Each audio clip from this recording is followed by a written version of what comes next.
네, 이번 주는 엄청난 눈폭풍이 미 동부 지역을 강타했습니다. 저도 집 앞에 주차해 놓은 그 눈 속에 파묻힌 차를 구해내느라 엄청 고생을 했는데요. 눈이 와서 한 가지 더 힘들었던 게 바로 음식이에요. 마트 가기도 힘들고 또 집에 음식도 없고, 그래서 집밥과 배달 음식 사이에서 엄청난 갈등을 했습니다. 그런데 아무리 맛있는 그런 배달 음식도 서툰 솜씨로 혼자 해먹는 음식보다 못한 이유는 무엇일까요? 이런 말 생각납니다. 모든 파는 음식이 추구하는 맛은 바로 집밥이다. 네, 추울수록 따뜻한 집밥이 생각나는 주말 오후, 내 인생의 명작, 저는 김하준입니다.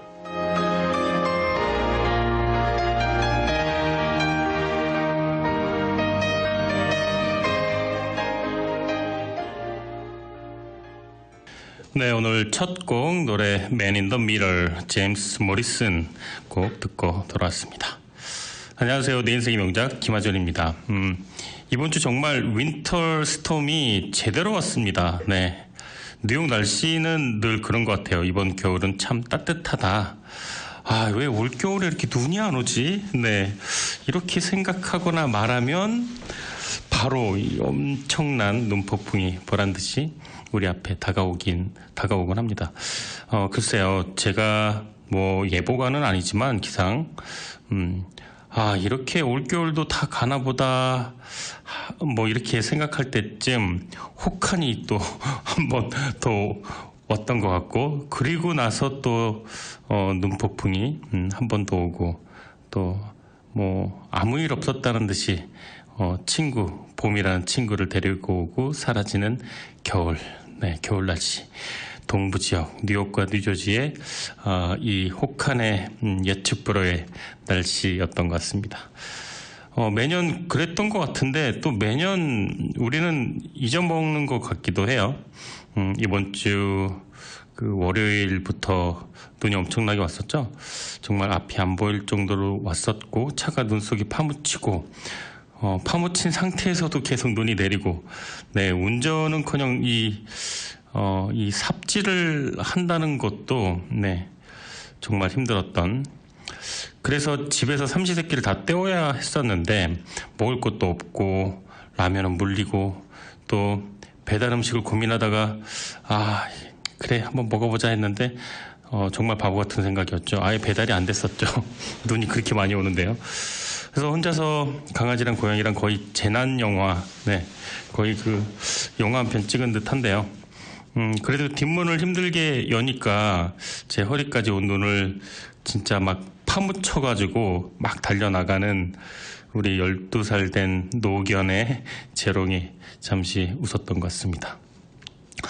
우리 K-라디오 청취자 여러분 모두 다 안전하셨는지 궁금합니다. 저도 낮에 오랜만에 집에 있으면서 라디오 들었는데, 그래도 이렇게 저희 K-라디오가 여러분과 함께 정확하고 발빠른 주중주말 프로그램으로 또 이렇게 매일 함께하게 되니까 혼자 있어도 혼자 있는 게 아닌 그런 기분이 들었습니다. 지금처럼, 그리고 앞으로도 언제나 여러분 곁에서 저희 방송국 모든 식구들이 최선을 다하면서 노력하고 있다는 점 잊지 말아 주시고요. 오늘도 좋은 책과 함께 마음의 양식과 교양, 그리고 감미로운 음악과 함께 하겠습니다. 노라 존스, What am I to you?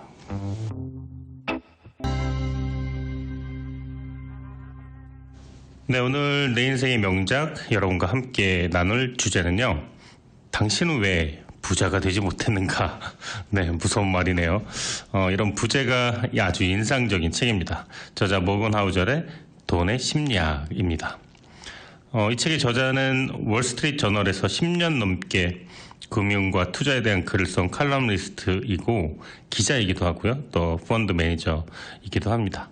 이 책은 출간 즉시 아마존 투자 분야 1위를 차지했고, 또 개인 투자자부터 전문 컨설턴트까지 아주 극찬 세례를 받았던 책입니다. 아주 완성도가 높은 책이라고 생각이 드네요.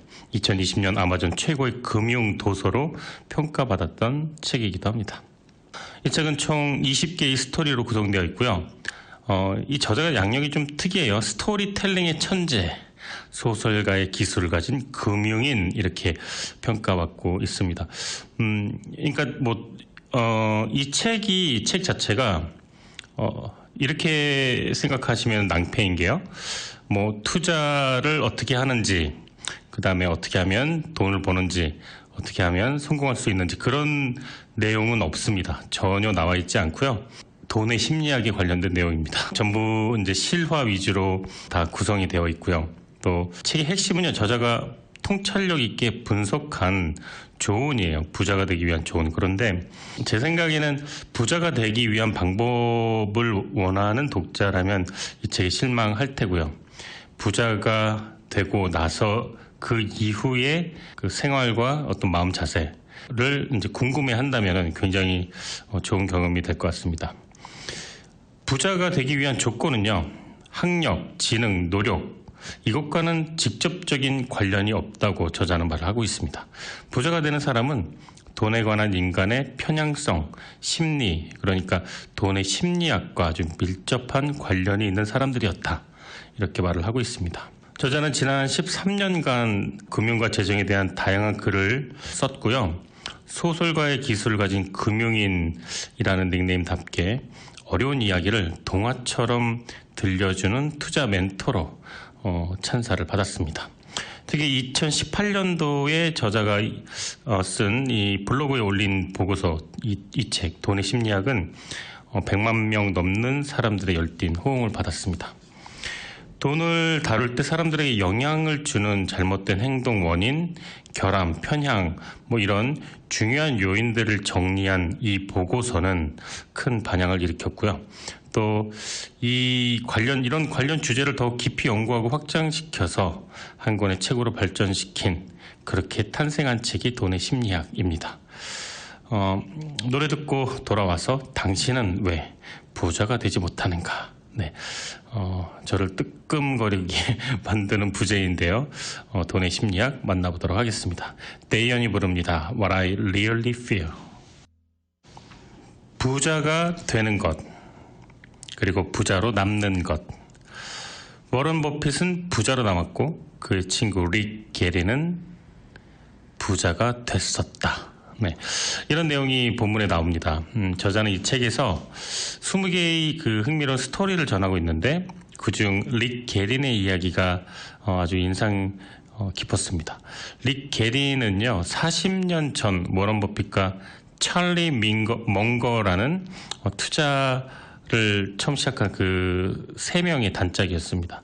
워런 버핏, 찰리 멍거, 그다음에 릭 게린, 이 세 명은 공동으로 투자를 하고 사업을 맡길 매니저 면접도 세 명이서 같이 보았다 그래요. 이 세 명은 같이 사업을 시작하고 회의를 하고 투자 전략을 세웠던 친구이자 사업 파트너였는데, 그러던 중 릭 게리는 사라져 버렸습니다. 훗날에 워런 버핏은 이렇게 말을 했는데요. 찰리 밍거와 릭 게리는 저와 같이 투자를 했고 같이 사업을 시작한 파트너였습니다.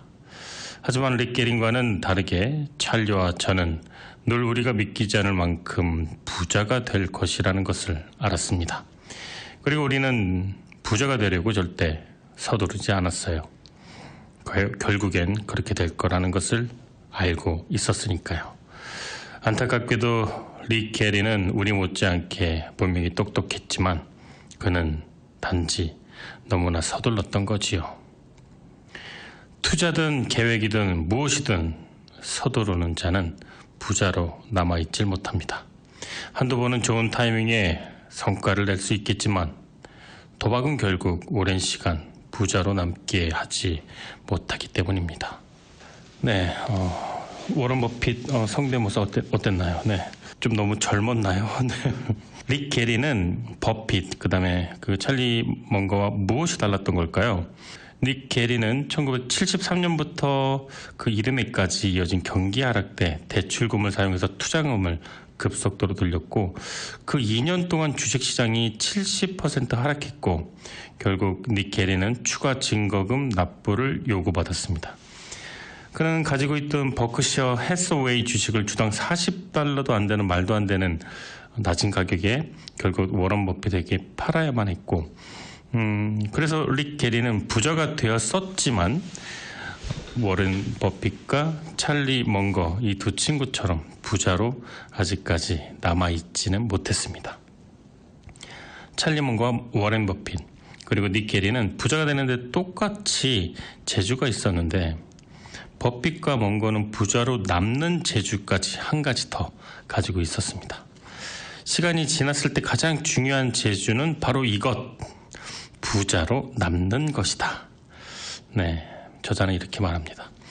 여러분들 뭐 다들 아실 거예요. 허름한 술집, 선술집, 포장마차 이런 근처 펍이나 늦게까지 영업하는 식당들 가면은 구석자리에 초라한 행색을 한 일행들이 그들의 목소리가 저마다 높이 들립니다. 다들 이렇게 얘기하죠. 뭐 왕년에 말이야, 뭐 예전에 말이야, 이런. 요즘엔 하나 더 있죠. 코로나 이전에는 내가 얼마를 벌었는데, 네. 다들 집에 금송아지가 있고요. 다들 왕년에는 부자였고요. 성공했고 잘 나갔습니다. 그런데 저자는 말합니다. 부자가 되는 건 살다 보면 한두 번 될 수도 있다. 하지만 부자로 남는 것이 중요하다. 그리고 부자로 남는 사람은 실제로 그리 많지는 않다. 월가의 현자라고 불리우는 나심 탈레브는요, 이에 관해 이렇게 말을 했습니다. 전쟁과 싸움에서 유리한 고지에 서는 것과 살아남는 것은 전혀 별개의 문제다. 부자는 인생에서 유리한 고지에 서 있는 것이고, 부자로 남는 사람은 그 전쟁에서 살아남은 사람이다. 파국은 피해야 한다. 무슨 일이 있더라도. 네, 부자가 되는 것, 그리고 부자로 남는 것. 네, 참 인상적인데요. 이 책에서 이걸 비교로 rich vs wealthy 이렇게 나타내고 있습니다. 부자와 부유함, 뭐 이런 차이겠죠. 왕년의 부자가 아니라 지금 풍족하고 여유로운 삶을 살기 위한 조건들을 부의 심리학, 이 책에서는 심리학적으로 풀어가고 있습니다.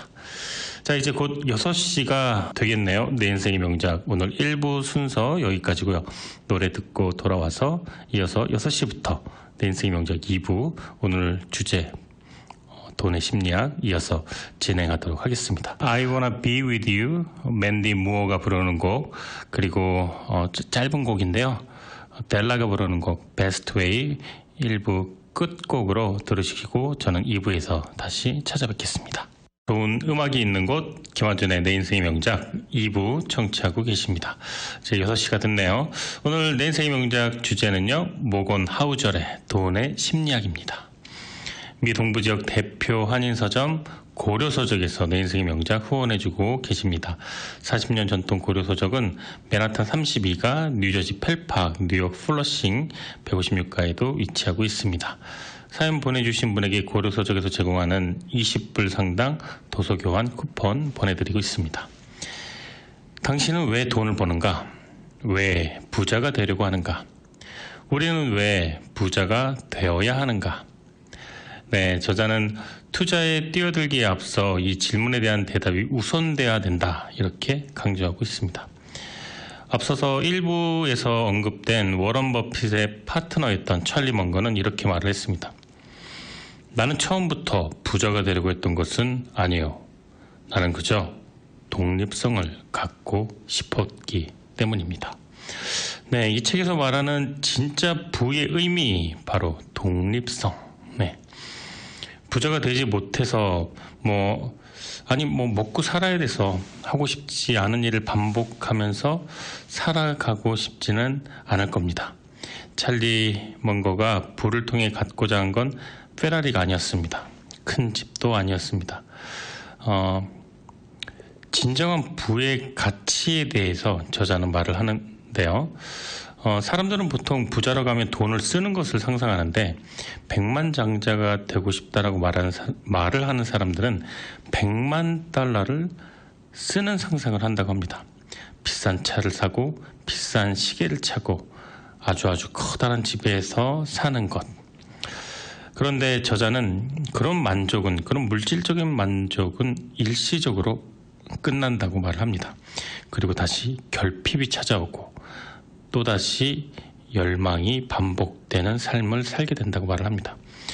실제로 이런 연구 결과 있었죠. 500만 불 이상 자산을 가진 자에게는 더 이상 금전적인 부유함과 이득이 행복을 좌우하지 않는다. 이런 연구 결과도 있었습니다.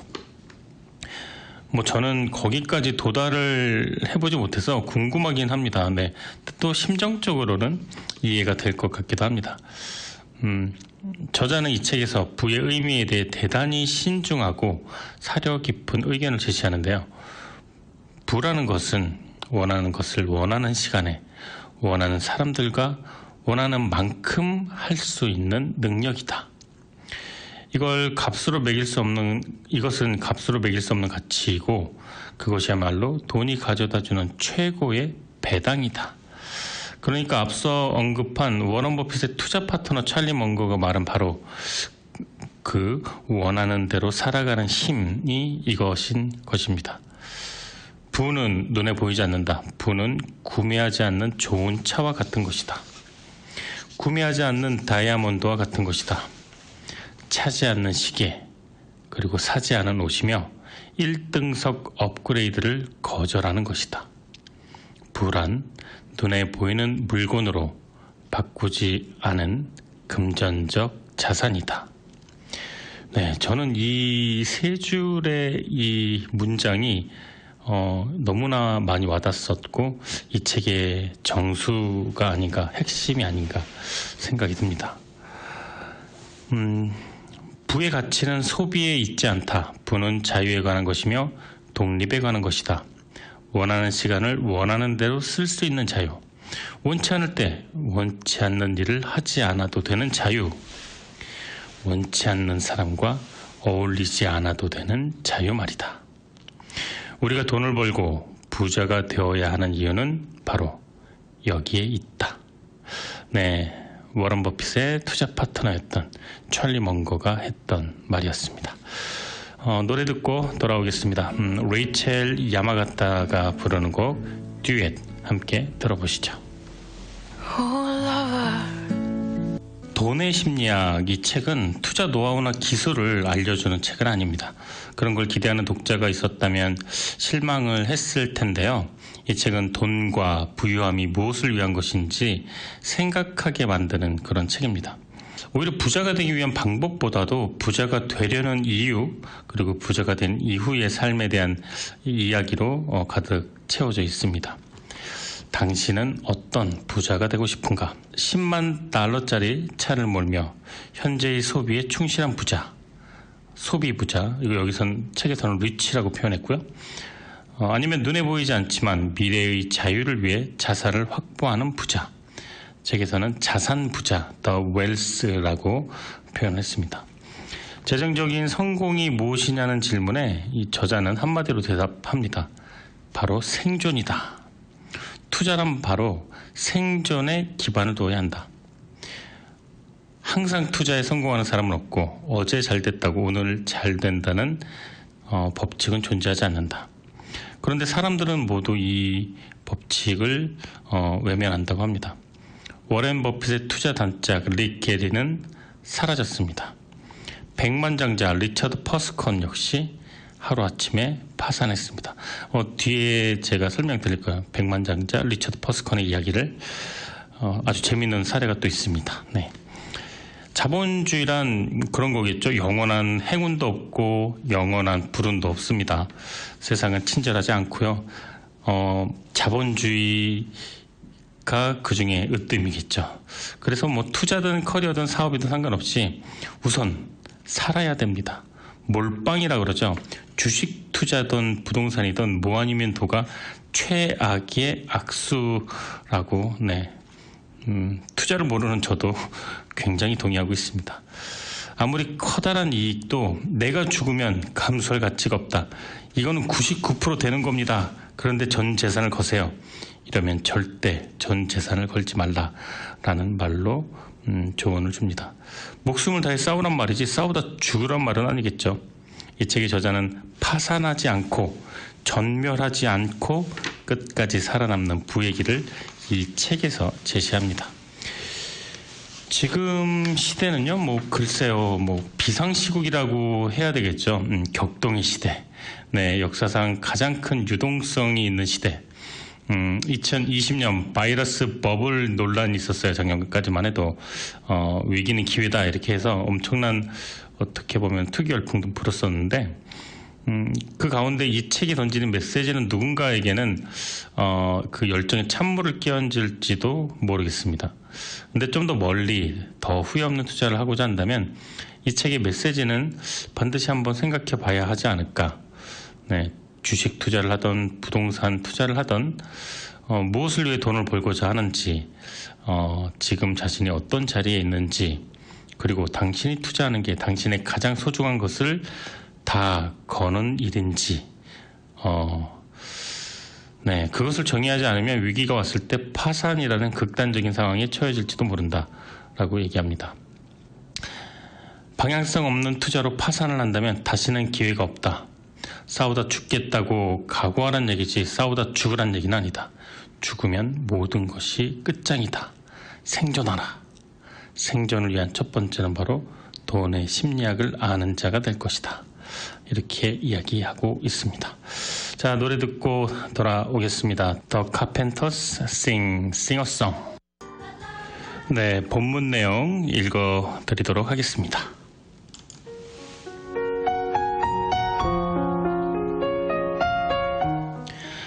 부유한 은행가의 자녀는 빈곤 속에 자란 사람의 리스크와 수익에 대한 생각을 짐작조차 할 수 없다. 인플레이션이 높을 때 자란 사람은 안정적인 시절에 자란 사람이 겪을 필요가 없는 일들을 경험한다. 대공황기의 증권 중개에는 1990년대 말의 영광을 온몸으로 누린 호황 시절에 이 기술 노동자가 상상조차 할 수 없었던 일들을 겪고 또 모든 것을 잃었다. 돈에 대한 당신의 경험은 아마도 세상에서 실제로 일어난 일 0.1%와 당신이 머릿속으로 세상의 원리라고 생각하는 내용 99.9%로 구성되어 있을 것이다. 롱텀 캐피털 매니지먼트라는 헤지펀드가 있었다. 이 헤지펀드 직원들은 재산 대부분을 자신의 펀드에 투자했다. 이들은 너무 많은 리스크를 무릅쓰고 결국 그들은 모든 것을 잃고 말았다. 역사상 가장 경제가 튼튼하고 가장 큰 강세장이 있었던 98년의 일이다. 이를 두고 워런 버핏은 말했다. 가지고 있지도 않고 필요하지도 않은 돈을 벌기 위해서 그들은 자신이 가진 것 그리고 필요한 모든 것을 걸었다. 이는 가장 바보 같은 짓이다. 당신에게 중요하지 않은 무언가를 위해 당신에게 가장 중요한 전부를 건다는 것은 말도 안 되는 미친 짓이다. 내가 음식을 얼마나 먹을 수 있는지 아는 유일한 방법은 배가 아플 때까지 음식을 먹어보는 것이다. 하지만 이를 시도하는 사람은 없다. 어떤 맛있는 식사보다 구토할 때의 고통이 더 크기 때문이다. 그런데 어찌된 영문인지 사람들은 이와 똑같은 논리를 투자에는 대입하지 않는다. 그래서 사람들은 파산하거나 어쩔 수 없는 상황이 되어서야만 더 많이 추구하는 것을 멈춘다. 맛있다고 음식을 계속 먹고 토하는 것과 같은 현상이 돈이 된다고 끊임없이 투자하고 이익을 바라는 생각과 같은 것이다. 워런 버핏이 부를 쌓는 과정을 다룬 책은 2,000권이 넘는다. 그런데 가장 간단한 사실에 주목한 책은 없다. 버핏이 그렇게 큰 재산을 모은 것은 그가 그냥 훌륭한 투자자여서가 아니라 어릴 때부터 훌륭한 투자자였기 때문이라는 사실이다. 버핏의 순 자산은 845억 달러다. 그 중에 842억 달러는 60번째 생일 이후에 축적된 것이다. 815억 달러는 그가 60대 중반 이후에 생긴 것이다. 버핏은 경이로운 투자자다. 그러나 그의 성공을 모두 투자 감각으로 돌린다면 핵심을 놓치는 것이다. 성공의 진짜 열쇠는 그가 무려 75년 동안 인내할 줄 알았던 복리의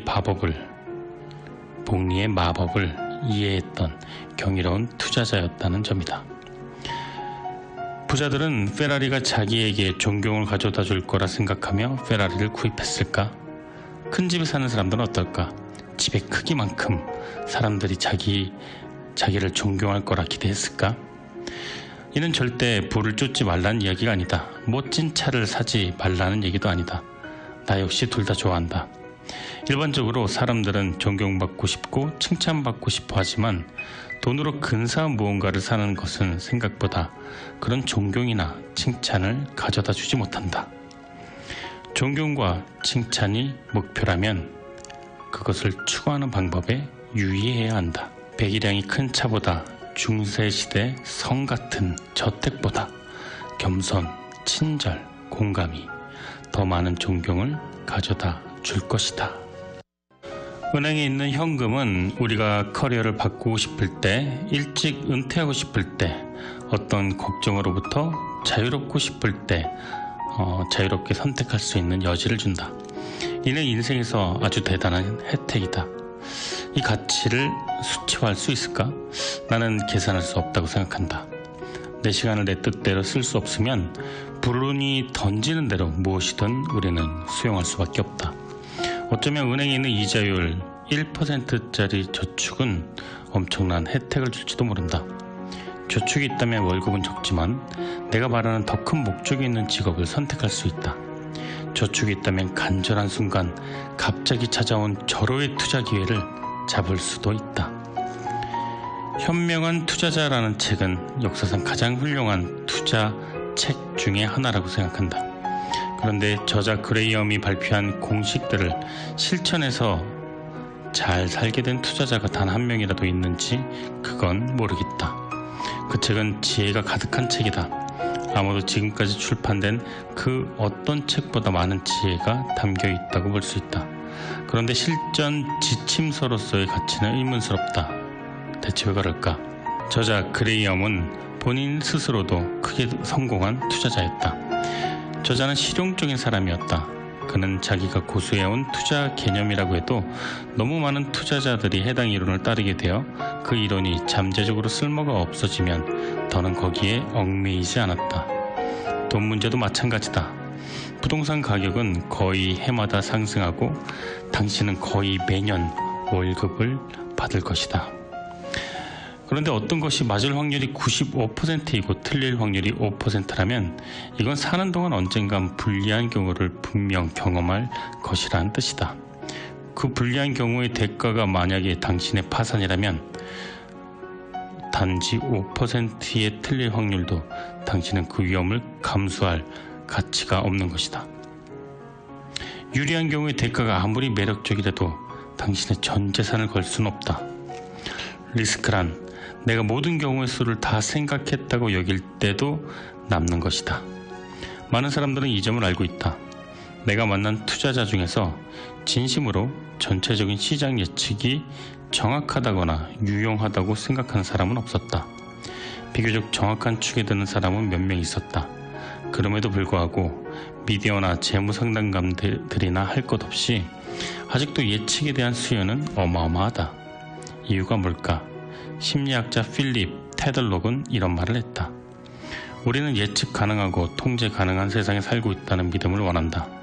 그래서 그 필요를 충족시켜 주겠다고 약속하는 권위 있게 들리는 사람들에게 의지한다.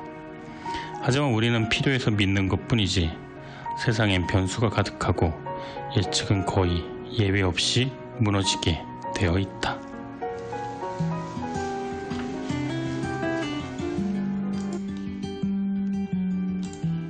네, 저자는 검소하고 성실의 아이콘인 로널드 제임스 리드라는 인물이 있습니다.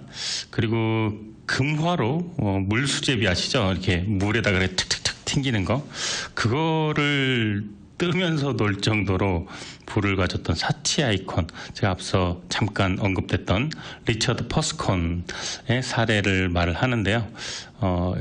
제가 한번 소개를 해드릴게요. 이 제임스 리드라는 인물은 25년간 주유소에서 일을 했습니다. 그리고 자동차 수리공을 하다가 17년 동안은 또 백화점에서 청소를 했습니다.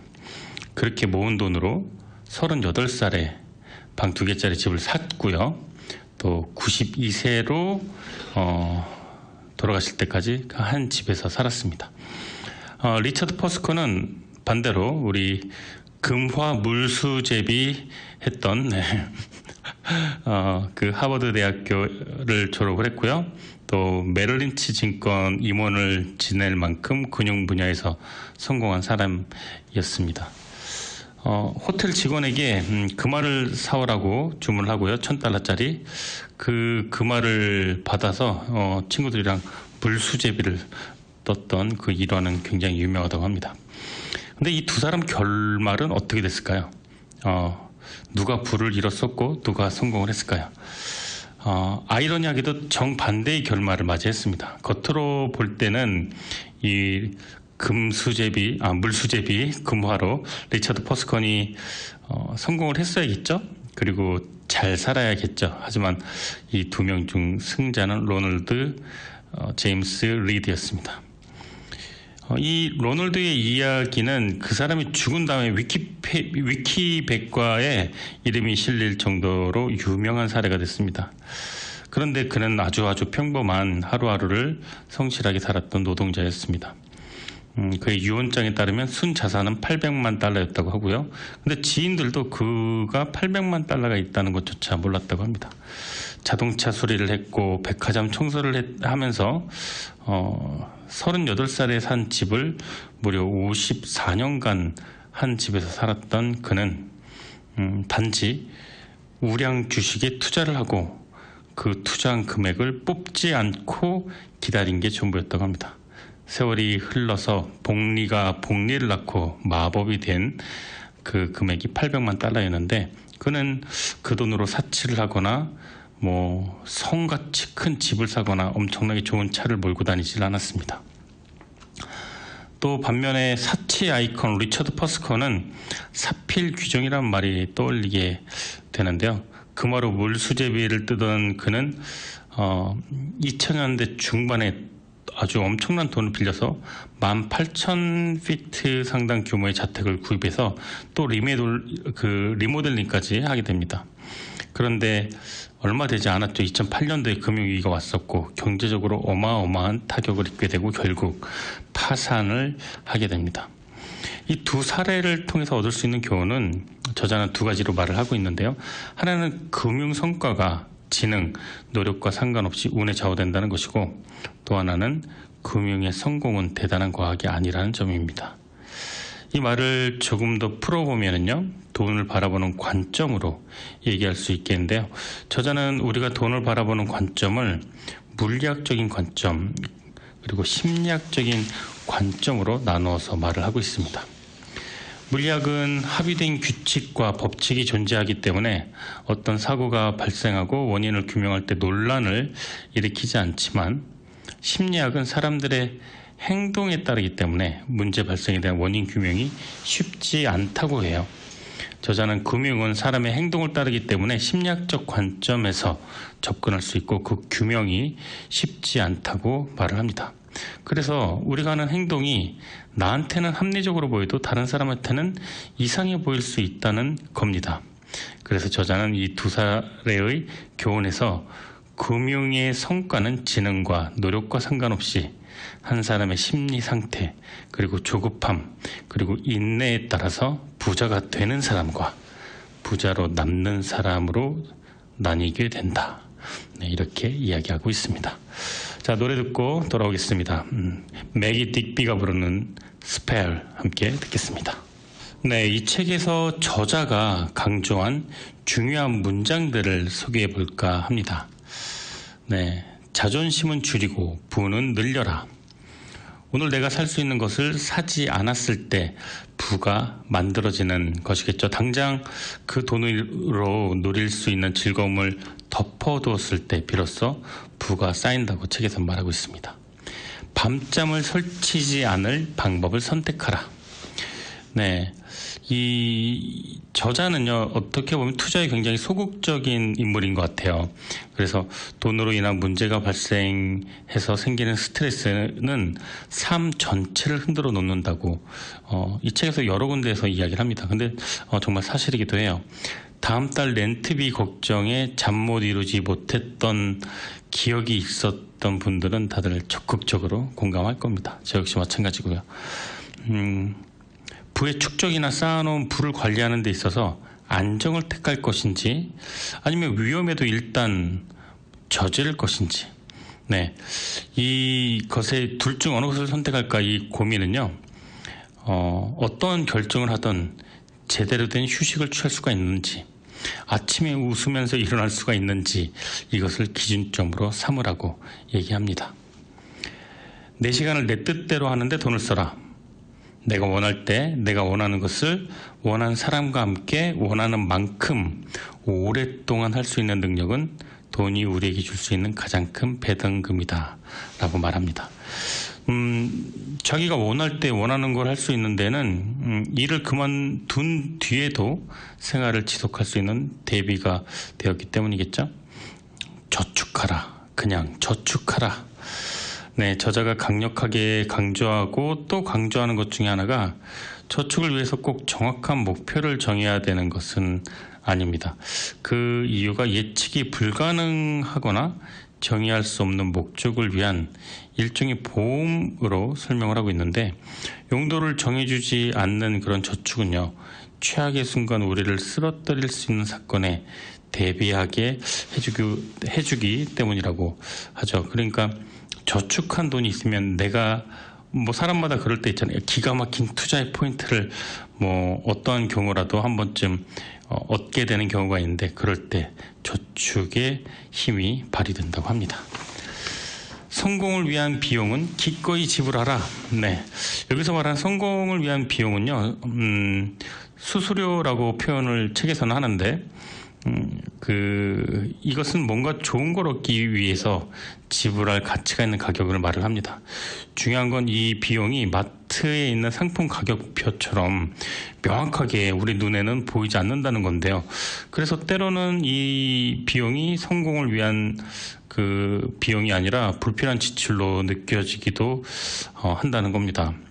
예를 들어서 건강한 몸을 위한 퍼스널 트레이너, 글로벌 시대에 맞춘 어학 능력을 기르기 위한 튜러, 또 자신의 가치를 높일 수 있는 취미를 위한 투자가 이에 해당한다고 합니다. 성공을 위한 비용은 기꺼이 지불하라. 마지막으로 실수의 여지에 항상 대비하라. 장기적인 결정을 내릴 때 극단적인 선택을 피하라. 앞서 여러 차례 언급했듯이 인내는 시간이 지나면 복리가 마법을 부리도록 만들어주죠. 때로는 아니고 거의 대부분 지치게 마련입니다. 복리의 마법을 기다리기 위해선. 또 그런데 그 덕분에 파산하지 않고 밤잠 설치지 않을 수도 있습니다. 한 번에 큰 돈 벌고 일확천금을 벌 수는 없지만 점점 시간이 지날수록 복리가 부리는 마법을 보고 춤추고 있는 당신을 볼 수도 있을 겁니다. 자, 노래 듣고 돌아올게요. 미국 드라마 굿 닥터의 OST입니다. I'll be your mirror. 클램 스나이더가 부릅니다. 나에게 독립성이란 일을 그만둔다는 뜻이 아니다. 원할 때 원하는 동안 좋아하는 사람들과 함께 좋아하는 일을 한다는 뜻이다.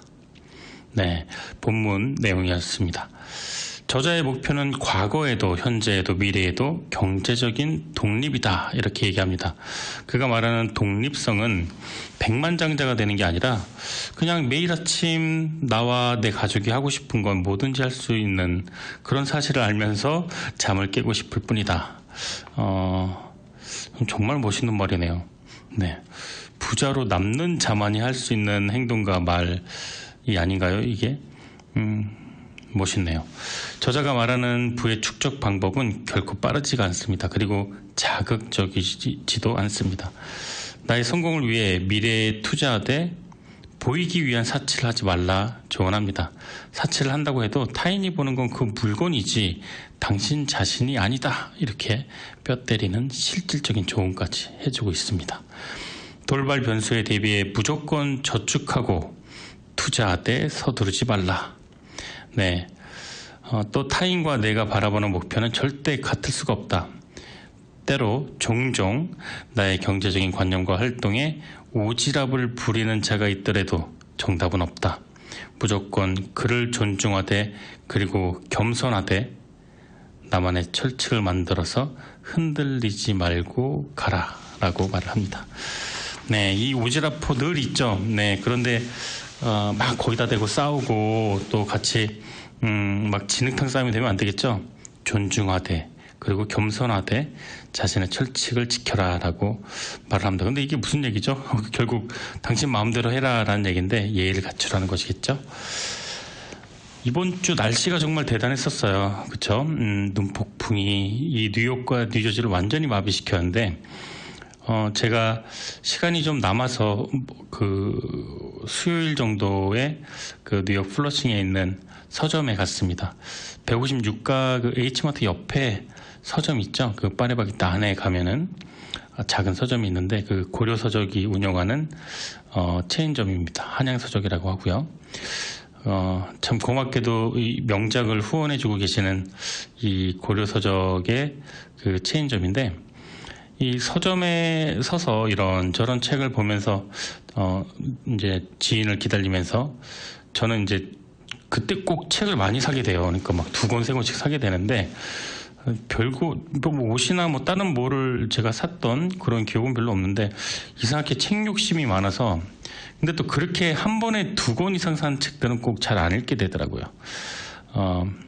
근데 제가 읽었던 이 돈의 심리학이라는 책을 생각하면서 한번 참았습니다. 정말로 거의 처음으로 아이쇼핑만 했는데 이상하게 서점에서 이렇게 그 책을 둘러보고 나오면 기분이 참 좋아져요. 하지만 이 돈의 심리학이라는 책 덕분에 불필요한 소비를 좀 이렇게 좀 참을 수가 있었습니다. 꼭 읽어야 될 책이 아닌 책도 뭐 사는 경우는 좀 자제를 해야겠죠. 성질이 급하거나 한 방을 노리는 사람에게는 이 책이 좀 안 맞는 책일 수도 있을 테지만 진정한 경제적인 독립을 원하고 내가 왜 부자가 되려고 하는지 그리고 부자가 된 이후에 어떻게 살아야 되는지 그리고 부자로 한 번 살아볼 것인지 아니면 부자로 평생 남을 것인지 그 근본적인 그리고 또 심리적인 이유를 알고 싶은 분에게는 참 좋은 책이 아닌가 생각됩니다. 이번 주 이 책 돈의 심리학은 눈폭풍 속에서 제게 위안이 되어준 좋은 친구였습니다. 고맙고요 참. 노래 듣고 돌아오도록 하겠습니다. 책을 참 좋아하는 숙녀 영빈님이 신청곡을 보내주셨는데요. 뮤직비디오가 너무 재밌고 멜로디가 중독성 있고 신나서 좋아하는 곡이라고 해주셨네요. 해리 스타일스가 부르는 워터멜론 슈가 듣고 돌아오겠습니다. 네, 여러분은 지금 매주 토요일 저녁 5시 30분부터 7시까지 방송되는 좋은 책과 좋은 음악이 있는 곳 김아준의 내 인생의 명작 청취하셨습니다.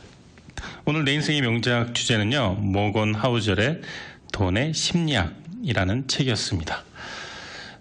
이 책이 뭐랄까요, 이렇게 돈을 벌기 위한 그리고 부자가 되기 위한 방법을 안내해주는 책이 아니라 우리가 심리학적으로 부를 왜 원하고자 하는지 그리고 한 번 부자가 될 것인가 아니면 영원한 부자로 남을 것인가. 근데 그 부자라는 것의 어떤 기준이 내가 원하는 것을 사고 뭐 차를 사고 집을 사고 이런 그 물질적인 요소보다도 내가 원하는 시간에 원하는 사람들과 원하는 일을 할 수 있는 경제적인 자유를 이야기하는 그런 책이었습니다. 오늘 마지막 곡은요.